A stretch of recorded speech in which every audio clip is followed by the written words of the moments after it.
Night came over the pier. The ocean lay dark and loud under the planks.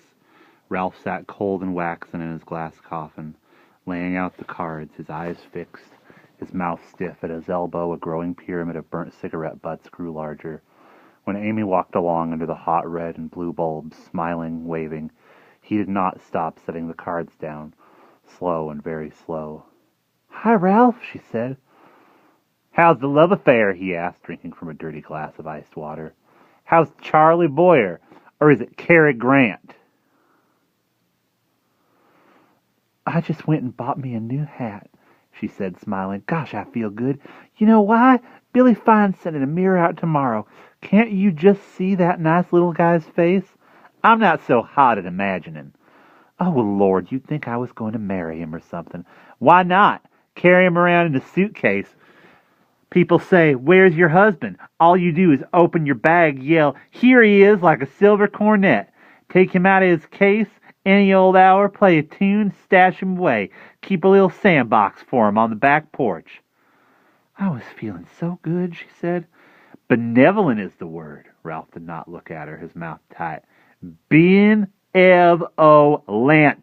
I suppose this all comes from me watching him through that knothole, getting my kicks. That why you sent the mirror? People like you run around with tambourines, taking the joy out of my life.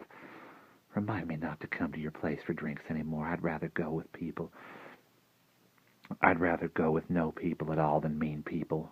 Ralph exhaled a deep breath. "Amy, Amy, don't you know you can't help that guy? He's a bat. And this crazy thing of yours is like saying, 'Go ahead, be batty. I'll help you, pal.' Once in a lifetime, anyway. It's nice to make a mistake if you think it'll do somebody some good," she said. "God deliver me from do-gooders, Amy." Shut up, she cried. And then nothing more. He let the silence lie a while, and then got up, putting his finger-printed glass aside. "Mind the booth for me?" "Sure, why?" She saw 10,000 cold white images of him stalking down the glassy corridors between the mirrors, his mouth straight and his fingers working themselves. She sat in the booth for a full minute, and then suddenly shivered. A small clock ticked in the booth, and she turned the deck of cards over, one by one, waiting. She heard a hammer pounding, and knocking and pounding again. Far away inside the maze, a silence. More waiting, and then 10,000 images, folding and refolding and dissolving. Ralph striding, looming out at 10,000 images of her in the booth. She heard his quiet laughter as he came down the ramp. "Well, what's put you in such a good mood?" she asked suspiciously. "Amy," he said carelessly, "we shouldn't quarrel. You say tomorrow Billy Fine's sending that mirror out to Mr. Biggs?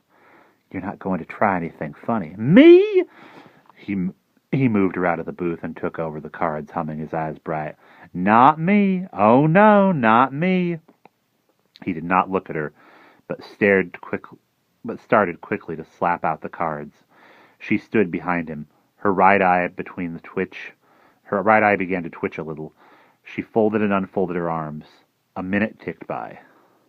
The only sound was the ocean under the night pier, Ralph's breathing in the heat, the soft rustle of the cards. The sky over the pier was hot and thick with clouds. Out at sea, faint glows of lightning were beginning to show. "Ralph," she said at last. "Relax, Amy," he said.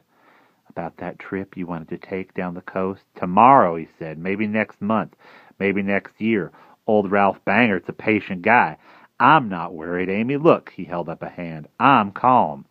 She waited for a roll of thunder at sea to fade away. "I don't want you mad at me. I just don't want anything bad to happen. Promise me?" The wind, now warm, now cool, blew along the pier. There was a smell of rain in the wind. The clock ticked. Amy began to perspire heavily, watching the cards move and move. Distinctly, you could hear targets being hit and the sound of the pistols at the shooting gallery. And then, there he was, waddling along the lonely concourse, under the insect bulbs, his face twisted and dark, every movement an effort. From a long way down the pier he came, Amy watching. She wanted to say to him, "This is your last night, the last time you'll have to embarrass yourself by coming here. The last time you'll have to put up with being watched by Ralph, even in secret. She wished she could cry out and laugh and say it right in front of Ralph, but she said nothing. "Hello, hello," shouted Ralph. "It's free on the house tonight, special for old customers." The dwarf looked up, startled, his little black eyes darting and swimming in confusion. His mouth formed the words thanks, and he turned, one hand on his neck, pulling his tiny lapels tied up about his convulsing throat, the other hand clenching the silver dime secretly. Looking back, he gave a little nod, and then scores of dozens of compressed and tortured faces, burnt a strange dark color by the lights, wandered in the glass corridors. "Ralph," Amy took his elbow. "What's going on?" He grinned. "I'm being benevolent, Amy. Benevolent." "Ralph," she said. "Shh," he said. "Listen." They waited in the booth, in a long, warm silence. Then a long way off, muffled, there was a scream. "Ralph," said Amy. "Listen. Listen," he said. There was another scream, and another, and still another, and a threshing and a pounding and a breaking, a rushing around and through the maze, there, wildly colliding and ricocheting from mirror to mirror, shrieking hysterically and sobbing, tears on his face, mouth gaping open, came Mr. Bigelow. He fell out in the blazing night air, glanced about wildly, wailed, and ran off down the pier. "Ralph, what happened?" Ralph sat laughing and slapping his thighs. He slapped his face. She slapped his face. "What'd you do?" He didn't quite stop laughing. "Come on, I'll show you." And then she was in the maze, rushed from white-hot mirror to mirror, seeing her lipstick, all red fire, 1,000 times repeated down a burning silver cavern where strange, hysterical women, much like herself, followed a quick-moving, smiling man. "Come on!" he cried, and they broke free into a dust-smelling tiny room. "Ralph," she said. They both stood on the threshold of the tiny room where the dwarf had come every night for a year. They stood where the dwarf had stood each night before opening his eyes to see the miraculous image in front of him.